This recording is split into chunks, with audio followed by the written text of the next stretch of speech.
When I think about someone who has constantly shown up in my time of need, I immediately think about my aunt. Like, she just has been someone that has just always shown up in my time of need. Let me give you a few examples. So when I was a kid, I was just like so afraid of sleeping alone because I was so scared of the dark. And so when she found out about this, she made it a priority to stay over and to sleep over. And so honestly, bless her though, because I was the kind of kid that was just like the worst to go to sleep with, because I'd have like my legs and my arms all over her. I'd cuddle up right next to her, and like most mornings I'd wake up to her being on the ground. Another example is when I was in elementary school, whenever my mom or someone else would come to pick me up, they would just never let me play on the playground. But my aunt, she always would let me. And the other example, one that I remember a lot, is like there was a season of my life where my brother and I were completely obsessed with WWE. So we loved watching wrestling. So we would often pretend to wrestle each other. And I'd pretend to be my favorite wrestler, he'd be his, and we'd set up the living room as like WrestleMania, and we would just go at it. And I remember this one time I stood on top of the couch and I wanted to like do a really cool flip and like elbow my brother, but I landed terribly and I broke so many bones in my like left leg, and no, that's my right. And my aunt was the first one there to like help me. She took me to the hospital and she was there during the entire recovery. And so all that to say, I was a crazy needy kid, and my aunt has just been someone that has just constantly shown up in my life in my time of need. So this idea of living on purpose with those in need is something that Jesus not only talks a lot about, but this is actually just how he lived his life. So, you think about how Jesus was so generous with his time, with his energy, with his love. But the passage that we're going to actually be looking at today is written by the Apostle John. And he's writing this letter to the early church, to the very first Christians. And now he's writing this letter to us. So let's read it. It's in 1 John 3:16-18, and this is what he says. This is how we know what love is. Jesus Christ laid down his life for us, and we ought to lay down our lives for our brothers and sisters. If anyone has material possessions and sees a brother or sister in need, but has no pity on them, how can the love of God be in that person? Dear children, let us not love with words or speech, but with actions and truth. Now, if you were to sum up this passage, it is all about love. And we all love love, right? Like whether you're a guy or a girl, whether you like to recognize this or not, we all love not just the idea of love, but giving it and receiving it and expressing it. But when we come to this context in this passage, John's not just talking about loving those that are easy to love, or loving those when we know we're going to get something in return, or, just loving people that are in our inner circle. But he's talking about loving anyone and everyone that comes in our path. And now you might be wondering, well, why is it important for me to love the needy? Like, why should I love anyone that comes in my path? And here's why. If you've been following Jesus for a certain amount of time, you would know that God sent his son Jesus to die for us, to die for our sins so that we can have a relationship with him. This means that when God did this, he put a price on each of us. So if I'm worth the valuable price that God paid, and if you're worth the valuable price that God paid, then so is your neighbor. So is the person that's sitting right next to you. So is the person in your soccer team or the person that you go to school with. I love people, not only because they're valuable to me, but because they're valuable to God. And because they're valuable to God, it should matter to me as a Christ follower to love those he has placed in my life. So the first question that I want to ask you guys is this. How does it make you feel knowing that you and everyone around you is valued by God? Take a minute to discuss that.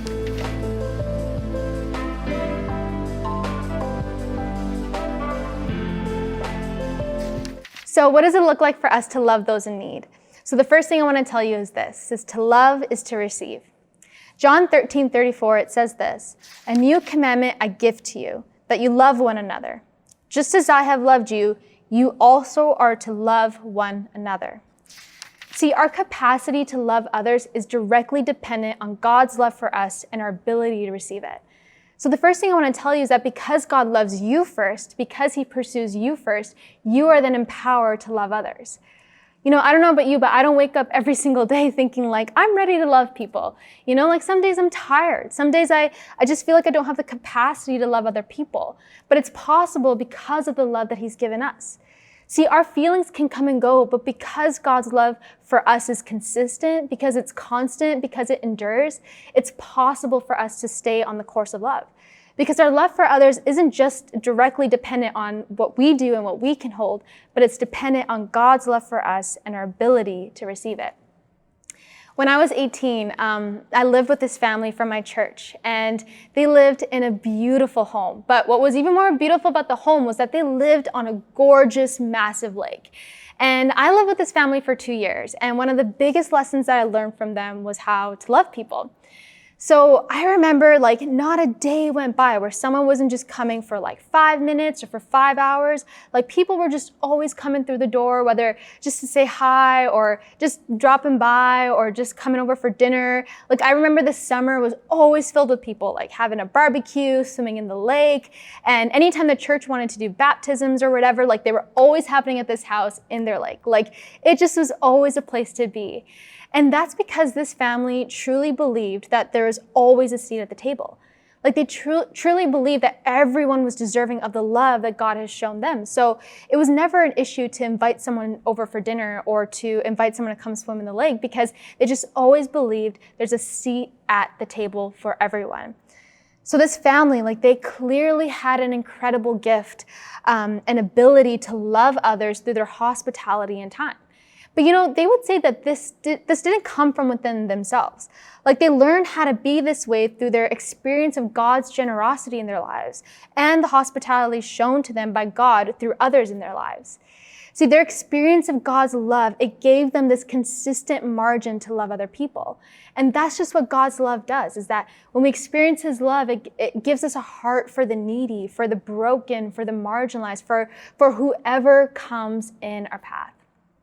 So now that we know that our love for others starts with our relationship with God, well, then how do we start giving it? How do we start sharing it? So the second thing I want to tell you is to love is to give. To love is to give. John tells us in this verse, hey, don't just love in word and talk, but love in deed and in action and in truth. He's saying, hey, that when you experience the love of God, it is enough to stir your life into action. So to love means that you're releasing the love that God has already given to you so that others can experience it as well. Now, I know that the first verse that we read earlier can seem a little bit scary. John, what is he actually talking about here? So let me read it to you again. He says, this is how we know what love is. Jesus Christ laid down His life for us, and we ought to lay down our lives for our brothers and sisters. You see, what he's actually communicating here is not for you to physically lay down your life for others. He's not saying, hey, now tomorrow go look for ways to lay down your life for people. He's just saying, hey, just think of yourself less. He's saying, hey, start to value and see other people in your life the way that God does. Let me ask you this question, because it's a question that someone asked me once, and it's one that I often ask myself, where I just feel so convicted and it changes my perspective, and it's this. It's if each person was worth the life of His Son, Jesus. If each person was worth the life of His Son, Jesus, well, then how would that change the way that we love people? How does that change the way that we serve people? How do we start generously sharing the love of God with people in our life when we hear of a need or when we see a need? Let me give you a few examples. Not long ago, I'm sure you heard, there were devastating floods that took place in Abbotsford, and there were highways underwater, and people lost their homes and their belongings, their cars, animals, so many things. And when this all took place, there was a group of people in Abbotsford that saw this, heard about it, and they got together and they're like, well, what can we do to help? What can we do? So they just decided to go on their social media, and they started to post and ask people, hey, if anybody wants to donate money, clothing, food, whatever, to donate it to them, and they'll help distribute it to the people that were affected by the floods. And so within just a few days, they were able to raise thousands and thousands of dollars in money and gift cards. There was tons of clothing coming in, tons of food, and they were able to distribute it to everyone, to a lot of people that were affected by the floods. And they're still doing that today. And it's just amazing, because it all started with a group of people that saw a need, and they started to think, well, what can we do to help? And then tons of people came and they gave what they could, whether it was $5 or $50, all of it made a tangible difference. Another example is during COVID. One of my friends, she had to isolate, and this was when you had to isolate for like multiple days. And she was feeling really sad and lonely about it. And so one of my friends got together a group of people, and we all wrote her letters for each day that she would be in isolation, just so she would be reminded that she's loved and that she's cared for and that she's being thought of by her friends. Another example is your community group. It's your small group. Maybe you've heard of it. Maybe you're part of one right now. And did you know that there's a lot of ways that we can share the love of Jesus with the people in our small group? So often we think that, we have to wait for this like big dramatic thing to happen and then we can offer our help. But actually a lot of what it looks like is staying committed to developing relationships in our community and meeting needs that way. An example could be, putting God's love into action. It can look like showing up to a friend's birthday party, or going to a friend's graduation, or going to the hospital when a friend's hurting, or lending your shoulder to someone, to a friend who's hurting. There's so many ways that we can put God's love into action. It can look like donating to a charity. It can look like volunteering for a cause you're passionate about, or opening the door for someone, or texting a friend to let them know you're thinking of them, or sharing your lunch with someone at school that maybe couldn't afford to have one, or hosting and setting up a fundraiser for someone in need. There's so many ways that we can. So my second question for you guys is this: what are some ways that you can put your love, God's love, into action today?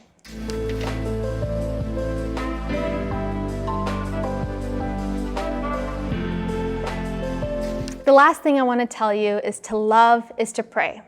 To love is to pray.